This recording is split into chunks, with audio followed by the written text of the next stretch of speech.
lujo de viernes en este programa que, como dijimos al principio, no incurre en Es viernes y tu cuerpo lo sabe, Team Invierno, Team Verano, efemérides, ni venimos a hablar a la radio, sino que a hacer un programa. En el planteo del programa y en la narrativa y el hilo conductor vamos a recibir, y ahora voy a hilar, a Juan Francisco Martínez Peria, el mejor contador de todas las historias, prestigiosísimo historiador de la Argentina, quizá lo mejor que tengamos en la línea sucesoria. No sé si quedan por morirse alguno mejor que vos. Creo que quedás vos solo, Juan. Es más exagerado, me da una se nos han muerto todos los que eran mejores que vos. No, empecemos por reconocer al compañero Norberto Galasso que está... Ah, sí, Norberto Galasso. A veces me pregunto si vive o si muere. No, está vivo todavía, así que... Sí. No, sí, vino Galasso. Me hace sentir mal, no voy a venir más. El nivel de exageración que manejamos... ¿Pudiste nombrar solo a Galasso que está vivo de pedo? No, bueno, sí. Pero Galasso es el último gran referente de los historiadores nacional populares de izquierda nacional, revisionista. Hace tiempo falleció León Pomer, que también de la misma generación, más grande que él, con 95 años. Después hay un montón de historiadores y historiadoras muy importantes. Pero esa es tu liga, ahí coronás, ahí puedes salir campeón. Yo te estoy mira, confirmaste lo que dije, porque incluso cuando lo estaba diciendo te iba a preguntar, che, Galasso vive, porque es el único que puedo ponerte adelante. No, hay un montón de compañeros, colegas, para nombrar, sumamente valiosos, pero no importa, no vamos a hablar de eso porque realmente me da mucha vergüenza, pero estoy muy contento de estar acá. Vamos a empezar por ahí. Un clásico. Y hoy vamos a estar hablando de una figura muy poco conocida en la Argentina, en América Latina, que se merece, digamos, mucho más reconocimiento, y que la verdad que si hubiera nacido en Alemania, si hubiera nacido en Francia, si hubiera nacido en Estados Unidos, y si hubiera sido blanco, probablemente lo estudiaríamos en las universidades y sabríamos quién es, justamente como ya vengo diciendo cada vez que me dan un micrófono, como nosotros vivimos en un mundo profundamente colonial, racista y eurocéntrico, y patriarcal también. Lo que sucede es que nosotros generalmente las referencias que tenemos siempre son referencias blancas europeas, digamos, ¿no? Uno va a estudiar a la universidad y puede ver 800 millones de veces Weber, Durkheim, lo que le está pasando a tu hermana, digamos, Durkheim, Weber.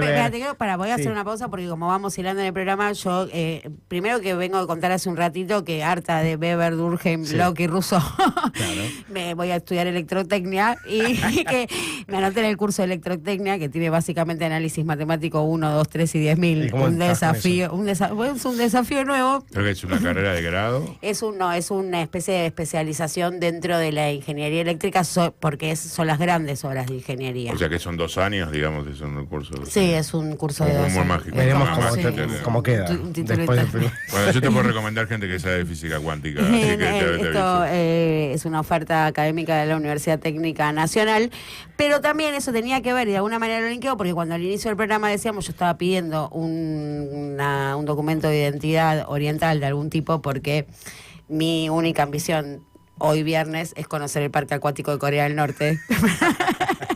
Lo que me acerca mucho al personaje que trae eso, ¿no? ¿No me acerca un poco al personaje? Un poco. Pero bueno, justamente lo que te decía es que nosotros generalmente lo que estudiamos, lo que aprendemos, el mundo al cual permanentemente nos referimos, tiene esas características. Y bueno, hoy voy a traer, como decía, una figura en el marco de una efeméride, que es que se está cumpliendo mañana un aniversario de su nacimiento. Él nació el 28 de junio de 1903, y una figura súper importante, la verdad, un tipo muy relevante de la intelectualidad y la política del mundo, del tercer mundo, en la primera mitad del siglo XX, muy importante la independencia de África.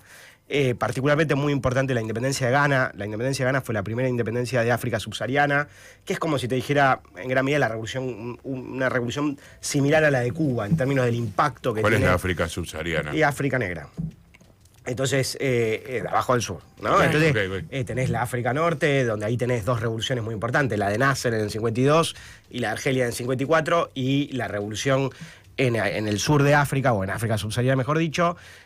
Ahí vos tenés una serie de procesos revolucionarios, pero la primera independencia es la de Ghana, ¿está bien? Que fue muy importante, que tuvo un impacto muy grande, y el líder político de esa revolución, que en realidad empezó antes, a fines de la década del 40, fue un tipo que se llama Kwame Nkrumah, muy muy relevante en el marco de la Guerra Fría. ¿Cómo se llama? Kwame Nkrumah, con N.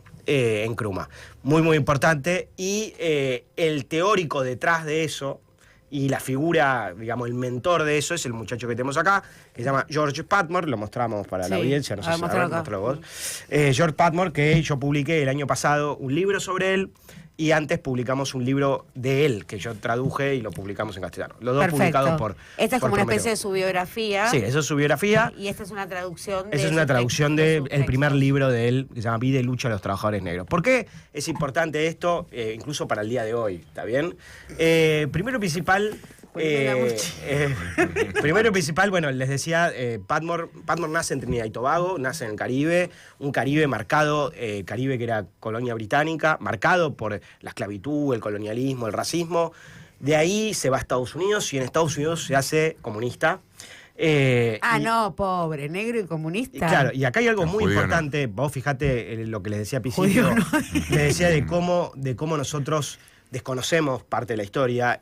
Padmore va a Estados Unidos a fines de la década del 20, a mediados de la década del 20, se hace comunista ahí, pero él se hace un comunista negro, o sea que no es lo mismo que cualquier comunista, digo, es un comunista negro con su particularidad, con su mirada peculiar, y no es cualquier comunista negro, porque había otros, por supuesto, sino que termina siendo el más importante de los comunistas negros. En ese momento estamos en la época de lo que se conoce como el tercer periodo de la Unión Soviética, que es un periodo donde la Unión Soviética, bajo tu amigo Stalin, digamos que tiene una vocación fuertemente antiimperialista, anticolonial, y ellos organizan un proyecto, digamos, para influir en las masas negras de lo que se conoce como el Atlántico Negro, o sea, África, el Caribe, claro, porque no América. había negros en la Unión Soviética. Muy poco, ¿no? Muy poco, no. Como decir que hay negros en Argentina. No, eso sí hay. Pero sí, eso tenés razón, perdón, me equivoqué muy fuerte, perdón. Una discusión para otro día. Sí, sí. Hay. Lo traemos a Federico Pita para que sí, no, para discutir. Somos todos, casi que somos todos negros, pero perdón. Esto, digo, la Unión Soviética tiene una política no solamente hacia la población africana y afrodescendiente, sino hacia la población del tercer mundo. Y Padmore termina siendo el líder de ese movimiento. De hecho, Padmore es el primer diputado negro del Soviet de Moscú. ¿Posta? Sí, sí. ¿En serio? No, una figura muy importante. Padmore estaba, digamos, en los grandes actos en la ¿cómo se llama? En la Plaza ¿Al lado Roja. del Pepe? Sí, seguramente, sí. De hecho, Bueno, Pepe, Stalin era el candidato. Pepe, se baja Stalin de la candidatura y queda él. Él entra Stalin en lugar de... Sí. Lo deja Padmore. Stalin iba a ser una candidatura testimonial. Pero era importante la población negra. No, pero justamente la Unión Soviética está haciendo una política hacia internacional, claro. ¿Está bien? Hacia África. Es como la publicidad de Benetton, tenía que tener un chino. No, hablemos seriamente. No, la Unión Soviética tiene una política internacional porque quiere hacer la revolución global. Está bien, entonces por eso vos decís que lo lleva a Rusia para que... Él va a Rusia, digamos. Okay. Él va del Trinidad y Tobago, que son dos islas muy chiquitas en el Caribe, de ahí va a Estados Unidos. En Estados Unidos se estudia. Se continúa formando políticamente, él ya estaba formado políticamente, él ya tenía ideas que son conocidas como panafricanistas, son ideas antirracistas, anticoloniales, de unidad negra, y ahí él empieza a hacerse marxista y se hace comunista, y se va a la Unión Soviética, y la Unión Soviética lo pone, digamos, como líder de este movimiento, y él no va o sea, aunque él va a ir y venir a la Unión Soviética, él va a trabajar más en Alemania, pero va a ir a África, digamos, y obviamente lo que él va a estar a cargo de hacer toda una red de movimientos sindicales, políticos, negros, sobre todo en África, el Caribe y en menor medida Estados Unidos. Y ahí publica en 1931 este libro, Vida y lucha de los trabajadores negros, que es un libro, buenísimo, es un libro muy, muy importante porque es la primera vez que encontrás un análisis sistemático de cómo la explotación imperialista afectaba a la población afrodescendiente, africana, con una crítica feroz al colonialismo, al imperialismo, y también una fuerte reivindicación de las luchas populares en África y en el mundo negro, ¿no? Y este libro es muy importante porque es justamente lo que yo quiero traer un poco acá, un marxismo heterodoxo, un marxismo negro, un marxismo distinto, alternativo, que si se quiere tiene similitud con lo que hablamos una vez acá, que era Mariátegui u otros autores marxistas latinoamericanos que tienen por objetivo hacer un marxismo que no es calco y copia, como diría Mariátegui, y que no es un marxismo blanco. Y este libro, que él lo publica en 1931, es realmente una bomba y que tiene mucha digamos, tiene mucha vigencia, porque a mí lo que me interesa de Padmore y de un montón de otros autores, por ejemplo, hay un autor que se llama C.L.R. James, un autor que se llama Du Bois, de Estados Unidos, una autora muy conocida, Angela Davis, de Estados Unidos, ¿no? Están todos en la misma línea de esto lo que se conoce como la tradición radical negra, el marxismo negro. Y acá, bueno, Padmore participa de todo esto que estoy diciendo y rompe con la Unión Soviética. Te pido disculpas, pero rompe con la Unión Soviética cuando en la década del 30, a partir del 33-34, cuando ¿qué pasa? Algo que la vez anterior estuvimos charlando apenas, no sé si ustedes se acuerdan, pero yo sí, que es el tema del fascismo. Cuando surge el fascismo, nos acordamos perfectamente. Cuando surge el fascismo, la Unión Soviética, ¿qué le dice a Padmore? Che, ¿sabés qué? Afloja un poco, porque el problema nuestro es Alemania y el problema nuestro es Italia. Entonces, deja de atacar, porque él tenía una revista que se llamaba El Trabajador Negro, deja de atacar, digamos, obsesivamente a Francia, a Estados Unidos y a Inglaterra, porque son nuestros potenciales potencias aliadas. ¿Está? Y Padmore, ¿qué dice? Perdone. Chúpamela. De acá. ¿Está? ¿Por qué? Porque le dice, ¿quién está dominando a nuestros países? ¿Quiénes son las principales potencias coloniales, racistas y que han llevado la esclavitud en el mundo? Inglaterra, Francia y más recientemente... Bueno, tenía razón yo con la foto de Benetton, perdón, porque al final lo llevaron cuando le convenía al negro y cuando el negro le dejó de convenir... En parte sí. Bueno, de hecho, en ese momento todavía no estaban mirando a Hitler como un enemigo. Bueno, no, eso tiene momentos, pero fue bastante posterior, digamos, a la incorporación. Tiene momentos, pero lo que a ellos le dicen es, o sea, lo que le dice a Padmore y a otros es justamente no ataquen esto. Bueno, ¿qué pasa? Padmore rompe con la Unión Soviética, no voy a hacer toda una biografía muy detallada, para eso está el libro, o hay un artículo mío que pueden encontrar en página 12 también, en la sección negra. Ahora lo compartimos, yo tengo acá. Federico Pita, pero digo, él hace todo, él se va de la Unión Soviética, de hecho, él estaba en la Alemania nazi lo mete en cana, por ser comunista y ser negro, le meten un boleo en el traste y termina, después de un rato en Francia, termina en Inglaterra. Y en Inglaterra él va a hacer toda una trayectoria política, intelectual muy importante, vinculada con grandes figuras del tercer mundo, ¿está bien?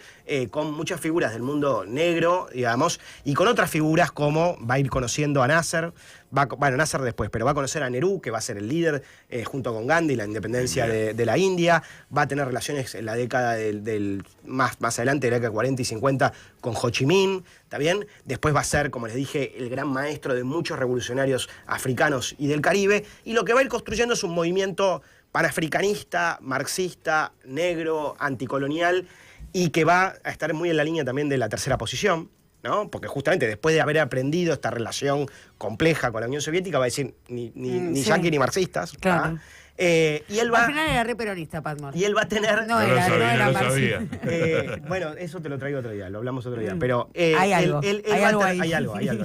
Él va a terminar, digamos, siendo, como les dije antes, el gran teórico político de las independencias de África, sobre todo la primera parte, y promoviendo la idea de unidad de África, ¿no? Nosotros, justamente, una de las cosas que no sabemos es las similitudes de los problemas históricos entre Asia y África y América. ¿Por qué? Porque siempre vemos Europa, ¿no? Y así como en América Latina surgió la idea de unidad latinoamericana, Bolívar, etcétera, etcétera, esta gente planteó lo mismo. Por eso, esta es una conferencia que hizo Padmore en el 58, donde lo que se está planteando es la idea de unidad y de socialismo africano. Un socialismo africano también parecido como pensaba Mariátegui y el socialismo en América Latina, recuperando los pueblos, las lógicas de los pueblos originarios, de la tierra, etcétera, etcétera. Ahora, lo que más me parece importante, tenemos tiempo. Sí, tenemos. Es justamente la crítica que plantea Padmore y otros autores y autoras de esto que se conoce como la tradición radical negra a cómo pensamos el capitalismo. Y cómo lo piensa el capitalismo tanto Milei, digamos, sectores liberales, como la izquierda más ortodoxa, más Mirá tradicional. cómo usaste izquierda, una categoría eurocéntrica. Bueno, pero ellos son de la izquierda, ¿está? Entonces, ¿cómo piensan esto? El capitalismo lo piensan como algo que surge en Europa, ¿está bien?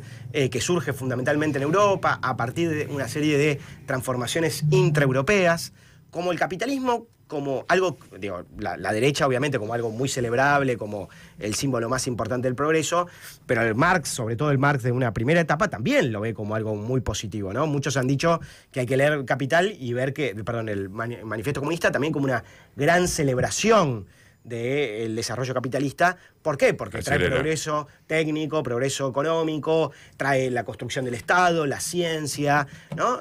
Trae mayor riqueza que después hay que distribuir, ¿está bien? Entonces hay una idea de la historia, del capitalismo como algo vinculado con el progreso, la idea de desarrollo y progreso muy propia de, obviamente, la derecha, pero también de la izquierda, y también la idea de más libertad. Obviamente nosotros lo que estamos escuchando acá permanentemente es el capitalismo trae libertad, democracia, etcétera, etcétera, pero el propio marxismo más ortodoxo también entendía, y con cierta lógica, que vos venías de la edad feudal, pasabas al capitalismo y por más que... Había una superación. Había una superación, digamos, y hay más libertad, digamos. En todo caso lo que dice Marx es, ojo, que esa libertad puede ser medio engaña en pichanga, pero no deja de ser más libertad si lo comparás con otras cosas. Y la otra cosa fundamental es la idea de que la revolución va a venir del norte, de que la revolución va a venir de Inglaterra, de Europa Central, digamos, occidental, y que la clase obrera occidental y blanca es en definitiva el sujeto de la historia, digamos, ¿no? Entonces, lo que se ha dicho, y esto hay mucha discusión... Esa es su crítica al marxismo. Que no, ahora lo que vamos a ver es justamente la crítica al marxismo, digamos, ¿no? Quiero decir, la idea acá es ver que la derecha liberal tiene una mirada muy eurocéntrica, muy obviamente procolonial y muy lavada y linda y celebratoria del capitalismo, pero que la izquierda y el propio Marx en algún momento más eurocentrada, que ha sido dominante también, ¿tá? Y por eso, esto lo que vos me decías de, bueno, la Unión Soviética como Benetton. La Unión Soviética, en definitiva, que va a tener siempre la idea, en definitiva, de que ellos eran la vanguardia de la revolución y que los otros se tenían que sumar. Y entonces estaban, si querés, medio a lo Benetton, digamos, ahí ocupando, pero un lugar de segunda fila, ¿no? Claro. Entonces, Padmore y muchos otros autores y autoras de tradición radical negra, ¿qué es lo que van a hacer? Presentar una mirada muy distinta del capitalismo, presentar una mirada desde el sur del capitalismo, planteando justamente que el capitalismo hunde sus raíces, ¿dónde? En la esclavitud, en el colonialismo, en el racismo, y que no es algo del principio, ¿tá? Quiero decir, no es un momento originario, sino que toda la continuidad del capitalismo... Es la piedra basal. Es la piedra basal, ¿tá? Es constantemente esto. Está en la naturaleza propia del funcionamiento. Y acá hay algo que va incluso más allá de Lenin. Por ejemplo, Lenin escribe un libro que ya en su momento hemos mencionado, que es Imperialismo, fase superior del capitalismo, pero Lenin no le da mucha bola al racismo, por ejemplo. No le da mucha bola a la esclavitud, ¿tá? En cambio, en estos autores y autoras lo que van a plantear es la centralidad de la esclavitud. Recordemos que el tráfico esclavista implicó 15 millones de personas. La esclavitud terminó en América en 1888. Pero que no justamente todo, veía a otro como sujeto de la historia y no a estas categorías en las que no encontraba, digamos, las posibilidades de que justamente se levanten de alguna manera. Por eso la dejaba de lado, entiendo. Bueno, es más o menos por ahí, digamos. Tiene que ver con cómo se está mirando el surgimiento del capitalismo. El capitalismo como algo intraeuropeo o el capitalismo como algo más global. Esto es muy antecesor también de la teoría de la dependencia de la década del 60 y 70. Lo que pasa que de vuelta, la teoría de la dependencia... Hay algo de eso. Sí, muchísimo. Claro. Acá está la idea de dependencia. Pero ¿cuál es la gran diferencia? Que acá está puesta la cuestión del racismo, de lo que nosotros generalmente no hablamos. ¿Por qué? Porque generalmente pensamos que acá no hay población afrodescendiente, no hay población... Y lo que nosotros vemos es que 2/3 partes del mundo han sido racializadas. Y como yo te decía antes, la esclavitud ha sido central. Y cuando la esclavitud terminó en América, en 1888, el último país fue Brasil, ¿qué creen? Que después la gente trabajó libre. Era libre. Era trabajo formal. Hoy se termina si hoy no hay trabajo, mañana son libres. No, pero además que si hoy no hay trabajo formal, ¿está bien? Entonces, ¿cómo siguió? Siguió reformulado como trabajo forzado, trabajo semiforzado, ¿está bien? Y entonces acá lo que hay es un capitalismo pensado en una lógica global, en una lógica de fuertemente colonial, digamos, con la centralidad de la explotación en América, la centralidad de la explotación en África, la explotación en Asia, con esas masas racializadas como los sujetos que sufren esa esclavitud, y el capitalismo no pensado como algo de la libertad ni como el progreso, sino todo lo contrario, ¿está bien? Y el capitalismo como un capitalismo de centros y periferias dependientes, con una lógica fuerte de lo que se conoce como un capitalismo racial. ¿Está bien? O lo que también se ha dicho, la racialización del trabajo. ¿Quiénes tienen un trabajo blanco en el surgimiento del capitalismo? Los blancos. Perdón, en blanco. ¿Tá? Los blancos, un trabajo formal, libre. Lo que analizó Marx es solamente para pequeñas poblaciones, si vos lo pensás a nivel del mundo, es para los blancos. El resto está en relaciones de trabajo forzado y semiforzado. Eso también explica por qué... No lo hizo Mala Leche, si él nació allá. No, obviamente, pero el tema es cuando uno repite lo que hizo él. Es verdad, no lo hizo en Mala Leche. No se trata tanto de una crítica a él, sino una crítica a los que suscribieron sin exactamente, ¿no? pensamiento crítico. Entonces lo que Padmore va a plantear, y amigos y amigas posteriores, anteriormente, justamente una crítica muy grande a la izquierda europea. ¿Por qué? Por no ver las condiciones reales del capitalismo, por plantear a Europa como la locomotora de la historia, como el centro de la revolución, y también a la Unión Soviética, y no solamente a la Unión Soviética, a la izquierda, al laborismo, a la izquierda francesa, al socialismo, al comunismo, por utilizar, digamos, a lo Benetton, ¿no?, a las masas del tercer mundo, utilizarlas solamente para que estén ahí, pero siempre en función de sus intereses. Y además él va a plantear que este racismo estructural del capitalismo lo que genera es clases obreras que en el norte están bien y clases obreras que en la mayoría del mundo están mal. Entonces, ¿de dónde va a venir la revolución? A diferencia de lo que pensaba, digamos, Marx y otros, incluso también el propio Lenin, la revolución va a venir del mundo periférico, la revolución va a venir de Asia, de África, de América, y la revolución va a venir de ahí porque esas son las masas más explotadas. Eso es lo que postula. Eso es lo que Cuanto postula. menos Incluso en 1931, estando en la Tercera Internacional, o sea, estando en la Unión Soviética, él ya plantea algo distinto. Eso es lo que él va a plantear en la década del 40, en la década del 50. La revolución va a venir desde el sur, digamos, que fue lo que casi pasa en la década del 60 y 70. Estuvimos ahí. Lo que pasa es que, claro, es lo que después va a plantear No el Che. tiene validez académica. Lo que va a plantear Fidel, digamos, ¿no? Casi está pasa. en la misma línea, digamos, ¿no? La revolución va a venir del sur. ¿Por qué? Porque las masas más explotadas son las plazas del sur, porque el tema central es el tema del colonialismo.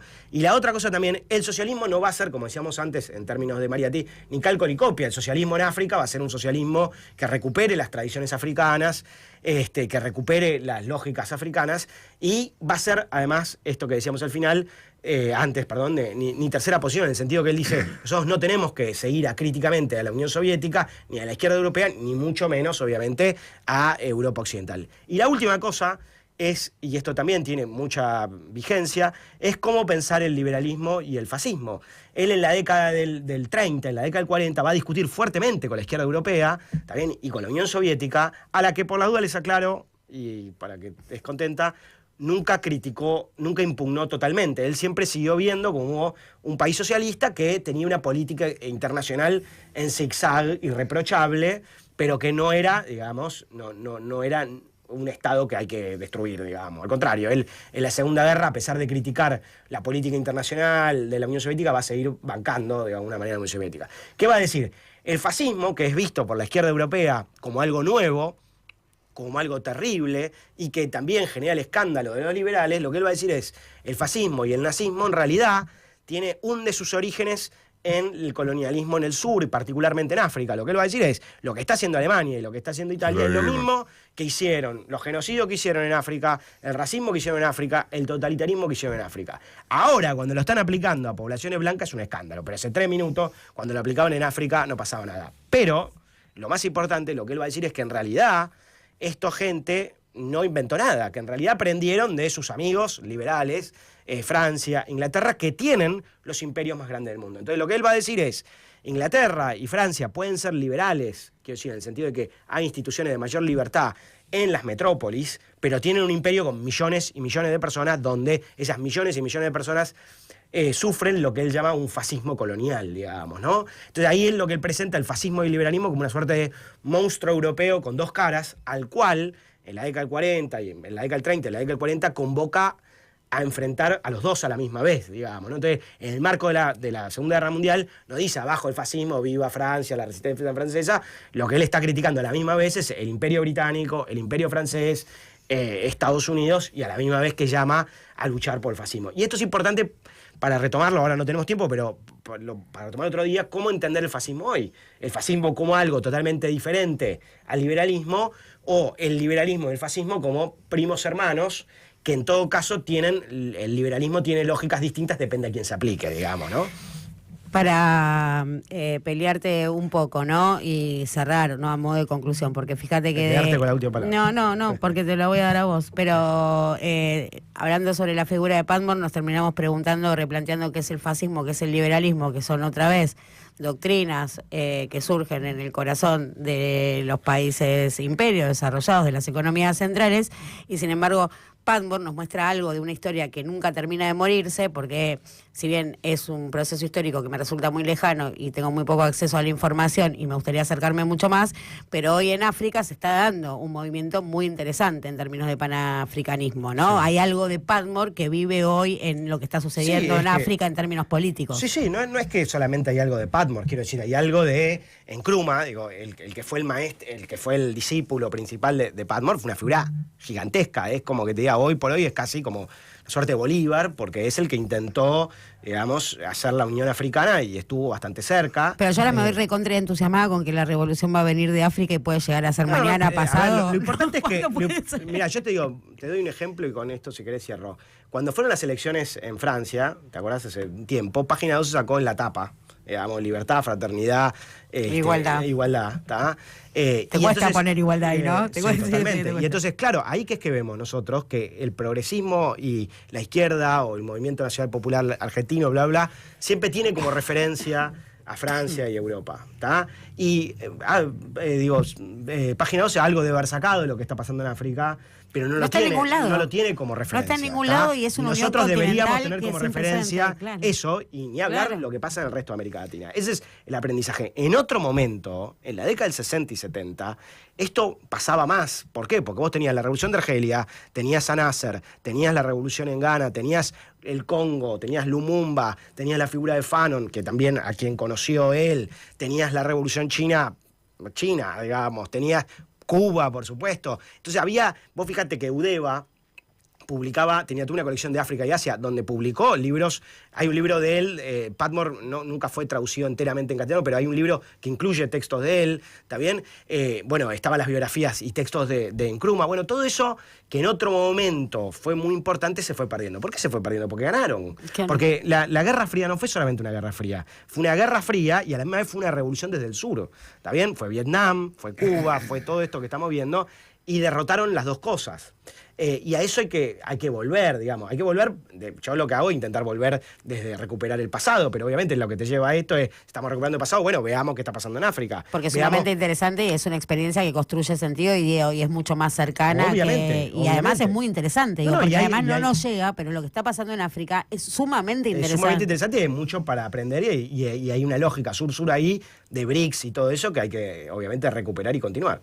Bueno, nos vamos a mirar a África. ¿Vos qué tenés que hacer? ¿No querés ir a mirar a África? Bueno, ¿cómo se llama? A Madagascar.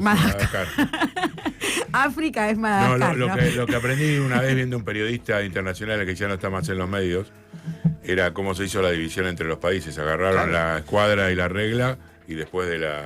Y esas son las fronteras que están rompiendo. 1884, 1885, en la conferencia de Berlín se dividieron África. Pero no te creas que es tan diferente con lo que pasó acá. No, bueno, pero no tenemos los mismos territorios divididos de la misma manera no, que lo tienen ellos. Obviamente, pero... En definitiva son esas fronteras contra las que está tratando justamente de romper. Nosotros, ¿por qué tenemos que pensar África y pensar todo esto? Porque hemos sufrido la misma experiencia colonial y tenemos los mismos legados del colonialismo. Y por eso hay tanto para aprender y para dialogar. No es lo mismo, efectivamente, porque hay diferencias y todo, pero hay que ver mucho más hacia el sur. Esa es un poco la consigna, ¿no? Se viene el suplemento África, hoy. Sí, hagamos. La reda para hacer suplemento África hoy. Si estamos construyendo ¿cuál es el on-play de Serrat mirando al sur? ¿Cómo estás con Serrat? Bueno, todo tiene que ver con todo, ¿eh? Palabras que se fueron repitiendo a lo largo de este programa, muchas y en todos los frentes, económico, político, en la historia, incluso en cuando nos estamos todos. Vamos a leer todos los mensajes, ahora cuando cerremos ya vienen todos en cuenta.